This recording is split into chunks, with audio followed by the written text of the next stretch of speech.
excited for fans to get to see this giant 4-hour movie that's completely singular to their investment. If you followed the first 2 movies, this movie really kind of takes you into a completely immersive scope and scale.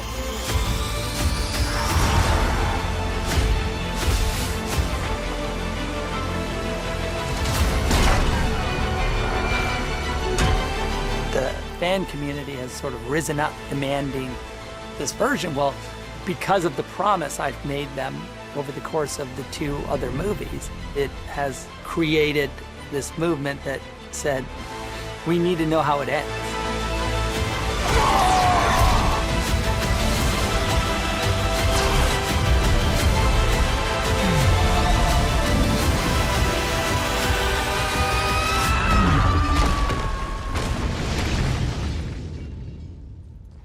You get it, why he's doing what he's doing. He will see my worth again. And then being able to shoot an additional scene for Justice League, and it was fun to do, and it's fun to get Ben back in the cowl. He looks as good as ever in that cowl. I was like, we never stopped. You still think it was a good idea bringing him along? What do you think? Cut. In any endeavor, to be supported is an incredible thing, you know, especially supported by this incredible fan base. They've really taken the movie to heart, and so there is something really satisfying and fun for me bringing these amazing fans a movie that they wanted to see. There's an attack coming. It's already here. This really blows out to a much larger mythological version of the movie. These epic set pieces, one after another. I'm putting together a team, people with special abilities. It's a really epic gods fighting gods scale. So that's what I'm excited for fans to get to see. They will stumble. They will fall.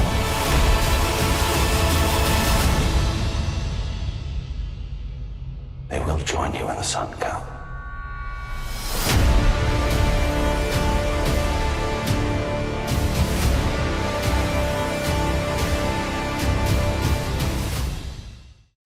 Welcome back, everyone. This is going to be my Justice League Snyder Cut documentary movie video, as well as them talking about how the Snyderverse movies, the Justice League Snyder Cut, sort of fits into the canon of the future DC movies and what their plan is for making this all make sense. Because we have all these new versions of Batman that are coming into the universe between Michael Keaton's Batman and Robert Pattinson's Batman, and then you have all the other new characters like Supergirl coming in. So how do you explain all these characters going forward? So if you're new to the channel, be sure to subscribe to get all the videos, and obviously careful for spoilers from the Snyder Cut if you have not seen it yet. But they just recently released this short documentary movie on the making of the Justice League Snyder Cut with the cast, the footage of them filming the additional photography. Like, you actually see them with Batman, Joker, Deathstroke filming the new Knightmare flash-forward scenes for the epilogue. He talks about why the movie wound up being so big, why it's 4 hours long, why he decided to do it in the first place. Like, he wanted to pay off his Snyderverse storyline, give fans a chance to experience some kind of closure and an ending of sorts. Even though, yes, it does end on a massive, massive cliffhanger. He said that he did that on purpose. Like, he wanted to pay off his story, and he does have the sequel stories mapped out in great detail, so I'll explain what he said about those as well. He also said that because of the circumstances behind the movie's release, like the reason why it exists in the first place, he wanted to make it the most version of Justice League that he could. In his own words, he refers to it very fondly as an exercise in pure indulgence. Like, hey, we're doing this for fun, and he really did just do it for fun because he was not getting paid by Warner Brothers to make it. Now, there was a lot of money that they spent on it, upwards of like $70 million, but all that went to like the big expenses like visual effects, the editing, and all the lesser people that worked on it. Zack Snyder himself did not take any pay to work on the Snyder Cut. But as he said, that exercise in pure indulgence, that's why some of the scenes seem like they go on for so long, why there's so much slow-mo. And why the ending of the movie, with the epilogue attached, is like a whole 30 minutes all by itself. It's almost like a short film by itself, just tagged on to the end of the film. Is also the reason why he added the Jared Leto Joker stuff.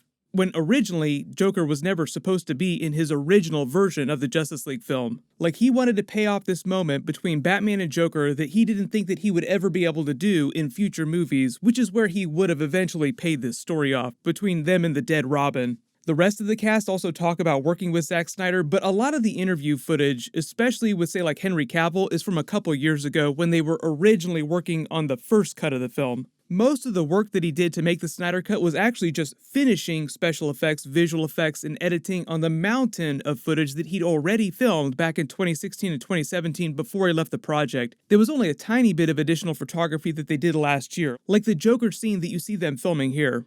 But right now, what Zack Snyder has said, the studio basically told him when they greenlit the Snyder Cut that they were considering it a one-off thing, like, this is it for you. Like, they didn't make him any promises that he'd ever get to make those sequels, and he's been talking about the sequel stories himself a lot the past couple of weeks in his interviews, saying that of course he'd love to make them, but he'll believe that it's going to happen when the studio calls him, like, put up or shut up, like, I'll believe it when I see it, sarcastically. He also said that originally, when things went sideways a couple of years ago, because he and Jim Lee spent so much time mapping out and drawing storyboards for the Justice League 2 and Justice League 3 movies, they were gonna finish the story of the sequels in a comic book series. He said he also planned to do a prequel story in a comic book for Batman and Jared Leto's Joker that would show off the full story for what happened with the dead Robin. You'd see Zack Snyder's version of a Death in the Family story. But the whole reason why you haven't seen those Justice League 2 and Justice League 3 comic books yet is because of the AT&T buyout. When they bought Time Warner, which includes Warner Brothers,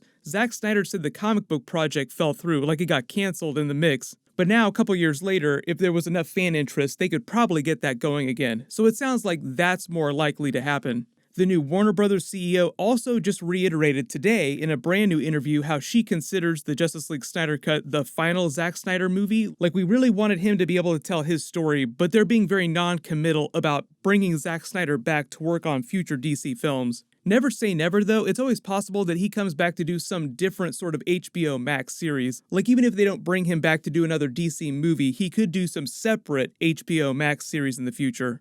Right now, though, Warner Brothers does have plans to eventually make more Justice League movies, but here's what the current plan is just in terms of how the Snyder Cut will fit into the canon going forward with all the different Batman versions, the new version of Supergirl, all the other DC movies that they have planned right now. Currently, Warner Brothers is treating the Snyderverse movies like Man of Steel, Batman v Superman, and Justice League as the main Earth of the DCEU. That's not going to change. Most of those characters are going to come back and direct sequel movies to their spin-offs like Aquaman 2, Wonder Woman 3, the Flash movie. But here's where we splinter off into multiverse territory. Warner Brothers is treating the end of Justice League here, like when they defeat Steppenwolf, kill him, as the actual end of the movie, the conclusion of the Justice League story, like it's over. They're sort of pretending like the Knightmare scene epilogue only happens in an alternate universe. So the story of Zack Snyder's sequels, like the actual stories that he has with the Knightmare movie and Justice League 2, and then all the time travel stuff with Justice League 3, that happens in an alternate universe. In the main timeline,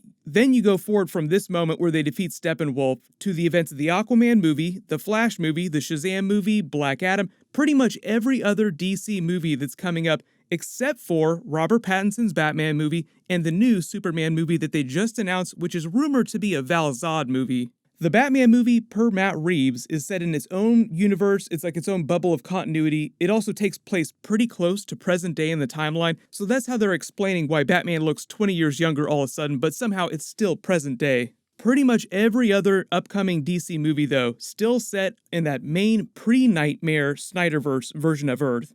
The only major question that they haven't clarified yet is Supergirl. Will she come from the main Snyderverse Earth and just show up like, hey, I just arrived now, my pod just showed up? Zack Snyder did tease a version of Supergirl a long time ago, but it was really twisty the way they incorporated that into the events of the Man of Steel movie.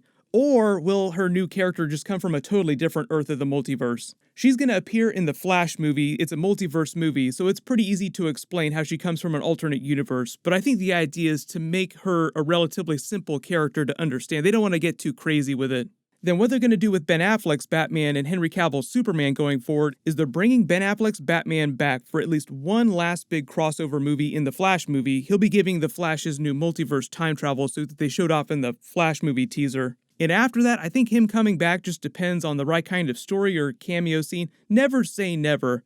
But the way Warner Brothers has been hinting at it, they plan on the new crossover version of Batman in future movies to either be Michael Keaton's Batman or Robert Pattinson's Batman, and they just come from the multiverse anytime they need a big team up. The whole plan for Henry Cavill, as far as we know right now, is that he's still working on a series of cameo appearances in future DC movies, but not a direct Man of Steel 2 sequel movie, because apparently they just announced the Val Zod spin-off Superman movie. And just for reference, James Gunn also said that when he was doing his Suicide Squad movie, Warner Brothers told him he could pretty much use any characters he wanted with no restrictions, like literally any characters he wanted. So it sounds like they're leaving character choices, people coming back, completely up to each new director when they come in to do new movies. So Henry Cavill, the other Zack Snyder characters like Deathstroke for instance, them coming back is completely in the hands of future movie directors. And just for reference, we are supposed to get that first Suicide Squad trailer sometime in the next couple of months. The movie will be coming to HBO Max in August. I will do a full video for Zack Snyder's story for Justice League 2 and Justice League 3 later this week. He did basically reveal the entire story of the sequels, so we know what was going to happen. My Falcon and Winter Soldier Episode 2 video will also post on Friday, just like normal. So while you wait for everything, click here for that full Justice League Snyder Cut ending scene in the end credits, and click here for my full Justice League Snyder Cut breakdown video and Easter eggs for the entire movie. Thank you so much for watching, everyone stay safe, and I'll see you guys tonight.